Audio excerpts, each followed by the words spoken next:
Hello అండి. Welcome to our channel. నేను మీ సిరి. ఈరోజు మనం చెప్పుకోబోయే కథ 'ధరణి కళ్యాణం' పార్ట్ 27. ఇక కథలోకి వెళ్ళిపోదాం. గగన్ వాళ్ళ ఇంటి ముందు ఉన్న ఓపెన్ ఏరియాలో రిసెప్షన్ ఏర్పాట్లు ప్లాన్ చేశారు. అరేంజ్మెంట్స్ అన్నీ అయిపోయాయి. రిసెప్షన్తో పాటు ఎండీగా గగన్ ఛార్జ్ తీసుకుంటాడని అందరికీ తెలియజేయాలనుకున్నాడు ప్రకాష్ అండ్ ఫ్యామిలీ. ఏర్పాట్లు భారీగా జరిగాయి. ఎటు చూసినా కాంతి. ఒకవైపు స్టేజ్, మరోవైపు డిన్నర్ అరేంజ్మెంట్ చేశారు. సూర్య ఫ్యామిలీ కూడా వచ్చారక్కడికి, ప్రకాష్ ఇన్వైట్ చేయడంతో. కానీ అశోక్ రాలేదని ప్రకాష్ ఫీల్ అయిపోయాడు. పర్పుల్ కలర్ శారీలో భారు జడని మోడర్న్గా మలుచుకొని లైట్ మేకప్తో platinum diamond necklace and earrings and ఒక చేతికి బ్రాస్లెట్, మరో చేతికి ప్లాటినం బ్యాంగిల్ ధరణి చేత బలవంతంగా వేయించింది మాలవిక. అత్తయ్య, ఇవన్నీ మోయడం చాలా కష్టంగా ఉంది అంది ధరణి బిక్కుబిక్కుమంటూ. లుకింగ్ బ్యూటిఫుల్ ధరణి. ఈ ఇంటి కోడలంటే ఆ మాత్రం ఉండకపోతే ఎలా? చాలా చాలా అందంగా ఉన్నావు అంటూ డ్రెస్సింగ్ టేబుల్ మిర్రర్లో చూపించింది మాలవిక. తన్ని తాను చూసుకుంది. తనకు తనే కొత్తగా ఉంది. చాలా ముద్దుగా అనిపించింది. ధరణి, నేను ఎవరినైనా పంపుతాను, కొంచెం సమయం తర్వాత వచ్చేయ్ అని చెప్పేసి వెళ్ళిపోయింది మాలవిక. బెడ్ మీద కూర్చుంది ధరణి. ఇవాళ తన తండ్రి వస్తాడు, కల్లారా చూసుకోవచ్చు. అందరి ముందు ఆయన తనతో ప్రేమగా మాట్లాడతాడేమో. డోర్ చప్పుడవడంతో వెంటనే లేచి నిలబడింది ధరణి. గగన్ వచ్చాడు లోపలికి. Black shirt and dark purple colour blazer సెట్లో ఉన్నాడతను. ధరణిని అలాగే చూస్తుండిపోయాడు. ఒక అద్భుతంలా కనిపించింది అతని కళ్ళకి ఆమె. మెల్లిగా ఆమె దగ్గరకొచ్చి, వండర్ఫుల్, గార్జియస్ అన్నవాడు సరిపోవు, లుకింగ్ వెరీ వెరీ బ్యూటిఫుల్ అన్నాడు తన్మయత్వంలో ధరణినే చూస్తూ. సిగ్గుతో బుగ్గలు కెంపులవగా తలదించుకుంది ధరణి. ఆమె నడుము చుట్టూ చేతిని వేసి దగ్గరికి లాక్కుని ఆమె పెదవుల చివరన ముద్దు పెట్టుకున్నాడతను. అతని హృదయం దగ్గర చెయ్యి వేసి అలాగే ఉండిపోయింది ధరణి. వెళ్దామా అని అడిగాడు గగన్. తల ఊపి అతని వెంట నడిచింది ధరణి. ఏవండి, ఒక్క నిమిషం అని అంది ధరణి. ఏంటన్నట్టుగా ఆమెను చూశాడు గగన్. ఆమె కంటికి కాటుక తీసి అతడి చెవి వెనుక పెట్టింది. అయోమయంగా చూశాడు ధరణిని. వాట్ ఆర్ యూ డూయింగ్ అని అడిగాడు. దిష్టి తగిలిద్ది మీకు. దిష్టి తగలకుండా ఉండాలంటే దిష్టి చుక్క పెట్టారుగా. పెట్టాను అన్నది ధరణి. ఆర్ యు మ్యాడ్ అన్నాడతను. మూతి ముడుచుకుంది ధరణి. ప్లీజ్ అండి, ఉండనివ్వండి. మీరు చాలా అందంగా ఉన్నారు. దిష్టి తగులుతుంది, అందరి కళ్ళు మీ మీదే ఉంటాయి అని సర్ది చెప్పడానికి ప్రయత్నం చేసింది ధరణి. ఇలాంటివి కూడా నమ్ముతావా నువ్వు? ముఖం అదోలా పెట్టుకున్నాడతను. ముఖం నల్లగా పెట్టుకుంది ధరణి అతని మాటలకి. ఓకే ఓకే, ఏడోకు, స్మైల్ ఇవ్వు, నేను తీసేయనులే అన్నాడు. థ్యాంక్ యూ అండి. అతని బుగ్గ మీద ముద్దు పెట్టుకుని తను ఏమి చేసిందో గుర్తొచ్చి నోటి మీద చేతులు పెట్టుకుని కళ్ళు పెద్దవి చేసి చూసింది ధరణి. ధరణి ఎక్స్ప్రెషన్ చూసి గట్టిగా నవ్వాడు గగన్. చీర అంచుతో అతని బుగ్గ తుడిచింది. ఏం చేస్తున్నావు అన్నాడతను. అయ్యయ్యో, తప్పైపోయింది, నేను చూసుకోలేదు అంది కంగారుగా. అసలేమైంది అంటూ మిర్రర్లో చూసుకున్నాడు గగన్. ఆమె పెదవుల ముద్రలు అతని బుగ్గ మీద పడ్డాయి. ఆమె వాటిని చెరిపే ప్రయత్నం చేయబోయి బుగ్గ నిండా స్ప్రెడ్ చేసిందన్నమాట లిప్స్టిక్ కలర్. సారీ అండి అని భయంగా చెప్పింది ధరణి. ఎందుకంత టెన్షన్ పడుతున్నావు? కూల్. ఆమె చెంప మీద చేయి వేసి తెప్పి, దీనికి అంత కంగారు పడాల్సిన అవసరమే లేదు, రిమూవ్ చేయడానికి లిక్విడ్ ఉంటుంది కదా అని అడిగాడతను. కదా, నాకు ఐడియానే రాలేదు అంది తన తలను తానే తట్టుకుని. సరే సరే, అందుకే అతిగా కంగారు పడకూడదు, ప్రశాంతంగా ఆలోచిస్తే ఏ ప్రాబ్లం ఉండదు అని చెప్పాడు గగన్. అంది ధరణి. మరి క్లీన్ చెయ్యి అని నవ్వాడతను.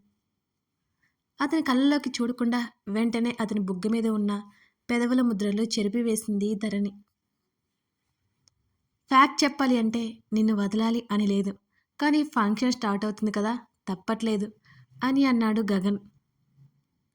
చిన్నగా నవ్వి తలదించుకుంది ధరణి. ఆమె చేతిని తన చేతితో పెనవేసి పక్కన నడిచాడు. ఇద్దరు ఓపెన్ ఏరియాకి వచ్చేశారు.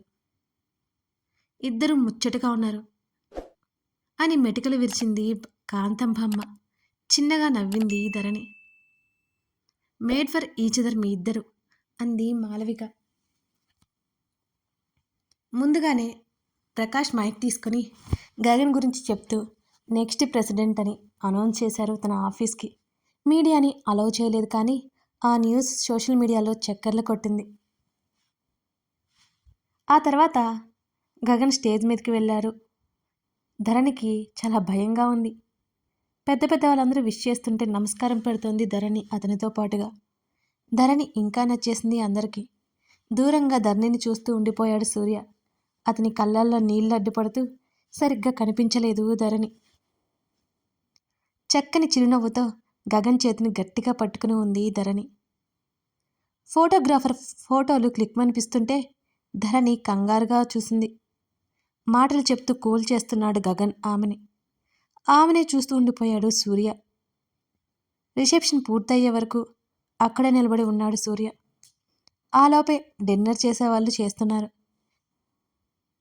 వెళ్ళిపోయే గెస్టులు వెళ్ళిపోసాగారు. గగన్ ధరణి ఇద్దరూ స్టేజ్ దిగారు.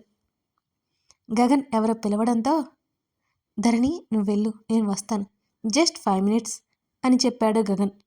అలాగేనండి, మీకోసం ఎదురు చూస్తూ ఉంటాను, కలిసి డిన్నర్ చేద్దాం అని అంది తలదించుకుని. సరే నువ్వు వెళ్ళు అని చెప్పి వెళ్ళిపోయాడు గగన్. సైడ్ నుండి ఇంటివైపు నడిచింది. అందరూ బయట ఉన్నారు. ఎవరో ఒక వ్యక్తి ధరణి చేతిని పట్టుకుని పక్కకు లాక్కెళ్ళిపోయాడు. ఆశ్చర్యపోయి చూసింది ధరణి. గట్టిగా అరిచేలోపు నేను ధరు అన్నాడు సూర్య. సూర్య అంటూ కళ్ళు పెద్దవి చేసింది ధరణి. ఆమెని కౌగిలించుకున్నాడు. సూర్య చెంప మీద ఒక్కటిచ్చింది ధరణి. ధరు ఏంటిది అన్నాడు. నిజంగానే గట్టిగా కొట్టేసింది ధరణి. ఎన్నిసార్లు చెప్పాలి ఇలా రావద్దు అని అంది సీరియస్గా. నేనేమి ఊరికే రాలేదు, మాకు ఇన్విటేషన్ వచ్చింది కాబట్టి వచ్చాం అన్నాడు సూర్య. వస్తే వెళ్ళి మెక్కి ఇంటికి వెళ్ళిపో అంది కోపంగా. నీతో మాట్లాడకుండా ఎలా వెళ్తాను అని అడిగాడు సూర్య. సూర్య, నిన్ను చూస్తూనే నాకు కొట్టాలనిపిస్తోంది. పిచ్చి పిచ్చిగా కోపం తెప్పిస్తున్నావు. ఎందుకు ఇలా బిహేవ్ చేస్తున్నావు? చాలా ఇరిటేటింగ్గా అనిపిస్తోంది అని అంది ధరణి. ఇప్పుడు నేనేం చేశానని? జస్ట్ హగ్ చేసుకున్నాను ఫ్రెండ్లీగా. ఆ మాత్రం దానికి చెంప పగిలేలా కొట్టావు అన్నాడు గుర్రుగా చూస్తూ సూర్య. ఇంకా ఎక్కువ కొట్టాల్సి వస్తుంది నిన్ను. పిచ్చి పట్టిందా నీకు? నిన్న వర్షంలో అలాగే ఉండిపోయా. ఎంత కంగారు పడ్డానో తెలుసా అని అంది ధరణి. అవునవును, తెగ కంగారు పడిపోయావు మరి. ఆ మాత్రం నా మీద ఇష్టం ఉంటే వచ్చి మాట్లాడేదానివి అన్నాడు వెటకారంగా సూర్య. సూర్య, నీకెన్నోసార్లు చెప్పాను, మళ్ళీ చెప్తున్నాను విను.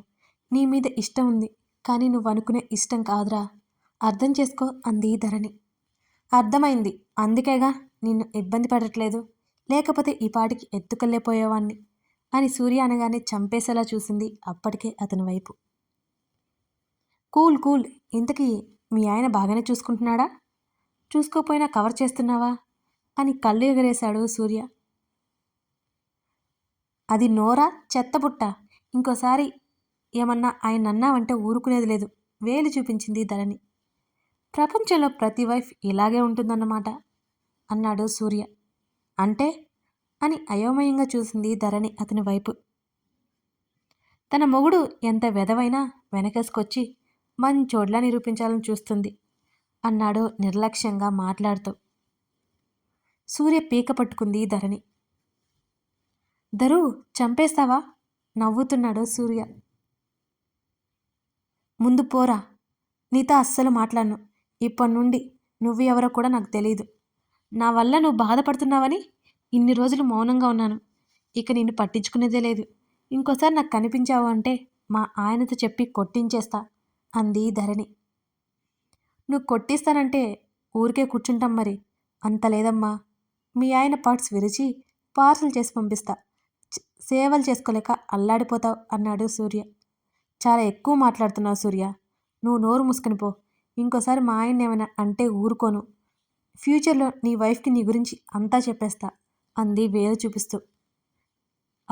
నా వైఫ్ నీలా కాదు. చాలా స్మూత్‌గా ఉంటుంది. తను ఏమన్నాడో గుర్తుకొచ్చి వెంటనే సైలెంట్ అయిపోయాడు సూర్య. అతని ముఖంలో నవ్వు మాయమైపోయింది. నవ్వుకుంది ధరణి. అప్పుడే వైఫా? గుడ్. నాలాంటి అమ్మాయిని కాకుండా మెతక పిల్లని చేసుకో. లేకపోతే గయ్యాలి గంప వచ్చి నిన్ను చీరేస్తది. మా ఆయన వస్తాడు, నేను వెళ్తున్నా అని చెప్పి అక్కడి నుంచి నవ్వుకుంటూ వెళ్ళిపోయింది ధరణి. ఛ అనుకుంటూ తల పట్టుకుని ఇంటి బాట పట్టాడు సూర్య. ఫోన్లో ధరణి ఉన్న వీడియో ప్లే చేసి అందంగా నవ్వుతున్న ధరణిని చూసి నవ్వుకున్నాడు దేవ్. అతని మనసు భారంగా మారిపోయింది. డిన్నర్ చేసి గదిలోకి వెళ్ళిపోయారు ధరణి, గగన్. రూమ్లోకి వెళ్ళి డోర్ లాక్ చేశారు. ధరణిని వెనక నుంచి హత్తుకున్నాడు గగన్. వదలండి అంది చిన్నగా. అస్సలు వదలాలని లేదు. ఫంక్షన్ ఎప్పుడెప్పుడు అయిపోతుందా అని వెయిట్ చేశాను తెలుసా? ఆమె చెవి దగ్గర గుసగుసగా చెప్పాడు. అతని వెచ్చటి ఊపిరి ఆమెను తాకుతుంటే గిలిగింతలుగా అనిపించసాగింది ధరణికి. ఆమె పెదవుల మీద చిరునవ్వు చేరింది. అతను చెప్పేది వింటోంది. నిజంగా ఈ చీరలో బాగున్నానా అని అడిగింది ధరణి. ఖరీదైన వాటిల్లో ఉండే అందం తనకి తృప్తిగా లేదు. అతని సమాధానం కోసం ఎదురుచూసింది. ఈ చీర అనే కాదు, నువ్వు దేనిలో అయినా బాగుంటావు అని ఆమె మెడ మీద ముద్దు పెట్టుకున్నాడు. వెంటనే అతని నుండి వచ్చిన సమాధానం ఆమెకు అబద్ధం అనిపించలేదు. మీరు కూడా చాలా అందంగా ఉన్నారు అని చెప్పాలనుకుంది ధరణి. కానీ చెప్పలేకపోయింది. అప్పటికే ఆమె వీపు మీద సరికొత్త గీతలు గీస్తున్నాడు అతను. సడన్గా ఏదో గుర్తుకొచ్చిందానిలా, మా నాన్న రాలేదా అని అడిగింది ధరణి గగన్ వైపుకి తిరిగి. కనీసం తనతో కాకపోయినా గగన్తో మాట్లాడి ఉంటాడన్న ఆశతో. వచ్చారు అంకుల్, నాతో మాట్లాడారు. నిన్ను కలుస్తానని చెప్పారు కదా, కలవలేదా అంటూ ఆమెని అయోమయంగా చూశాడు గగన్. లేదు. ఎంత ప్రయత్నించినా ఆమె కంట్లో కన్నీళ్లు దాగలేదు. ధరణి, వాట్ హ్యాపెన్? ఆమె కంట్లో నీళ్లు చూసి కంగారు పడ్డాడతను. అతన్ని చుట్టుకుని వెక్కిళ్ళు పెట్టి ఏడ్చింది ధరణి. ధరణి, కంట్రోల్ యువర్ సెల్ఫ్. ఆమె తల నిమురుతూ ఉండిపోయాడతను. మా నాన్నకి నేనంటే ఇష్టం పోయింది అంది ధరణి అలాగే ఏడుస్తూ. అదేంటి, నీ గురించి నాతో మాట్లాడతారు కదా అని అడిగాడు అయోమయంగా చూస్తూ. అదంతా నిజం కాదు. ఆయనకి నేను ఇష్టం లేదిప్పుడు. ఒకప్పుడు చాలా బాగా చూసుకునేవారు అంది కళ్ళు తుడుచుకుంటూ. ఎందుకని? ఓహ్, చెప్పావు కదా అని అన్నాడతను. ఏమీ మాట్లాడలేదు ధరణి. అంకుల్ ఇక్కడే ఉన్నారు. ఇప్పుడు లేట్ అయిందని మార్నింగ్ నీతో మాట్లాడతాడేమో. ధరణి ముఖాన్ని చేతుల్లోకి తీసుకుని చెప్పాడు గగన్. నిజంగానా? ఆశ్చర్యంగా చూసింది అతన్ని. అంటూ మరోసారి ఆమె కళ్ళు తుడిచాడతను. అతనికి అర్థం కాని విషయం ఒకటి ఉంది. ఎవరు ఎంత బాధపడినా అతనికి ఏమాత్రం బాధ కలగదు. ఎమోషన్స్కి లొంగే టైప్ కాదతను. ఎవరి కన్నీళ్ళన్నా తాకాలంటే చిరాకు. కానీ ఇప్పుడు అంతా చిత్రంగా ఉంది అతనికి. ఓదార్చడం కూడా వచ్చింది. మీ వల్లే ఇదంతా అంటూ హత్తుకుంది ధరణి. ఆలోచనను పక్కన పెట్టేశాడు. నువ్వేడకు. నాకు ఏడిచే వాళ్ళంటే చిరాకు. ఊరికే ఏడడం వల్ల ఏమొస్తుంది అన్నాడు ముఖం చిట్లించి.